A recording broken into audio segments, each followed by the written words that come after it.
আমরা ইতিমধ্যে অন্নপূর্ণা যোজনা যে অন্নপূর্ণা নাম নথিভুক্তকরণ শুরু করেছি তার প্রথম পর্যায়ে আমরা ৩,০০০ টাকা করে টাকা ট্রান্সফার করব আগামী বুধবার দিন।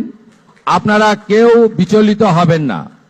প্রত্যেকের বাড়িতে যারা ফর্ম ফিল আপ করতে পারবেন না তাদের প্রত্যেকের বাড়িতে আমাদের পক্ষ থেকে লোকেরা যাবে।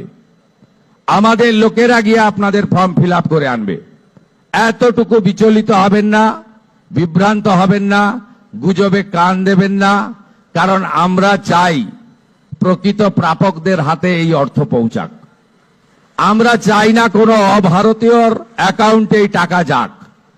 আমরা চাই না যে পুরুষদের অ্যাকাউন্টে মহিলাদের এই কর্মসূচির টাকা যাক। ইতিমধ্যে রাজ্যের বহু জায়গা থেকে অবৈধভাবে পুরুষরা যারা লক্ষ্মীর ভান্ডার পাচ্ছিলেন গ্রেপ্তার হয়েছেন।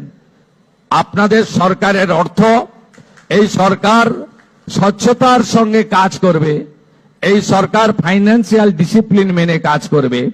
পশ্চিমবাংলায় যারা প্রকৃত প্রাপক তাদের প্রত্যেককে চিহ্নিত করে খুঁজে বের করে তাদের কাছে মাননীয় প্রধানমন্ত্রীর দেওয়া, আমাদের দেওয়া সংকল্পপত্রের প্রত্যেকটা বাক্য শব্দ পূরণ করার দায়িত্ব আপনাদের সরকারের। আপনাদের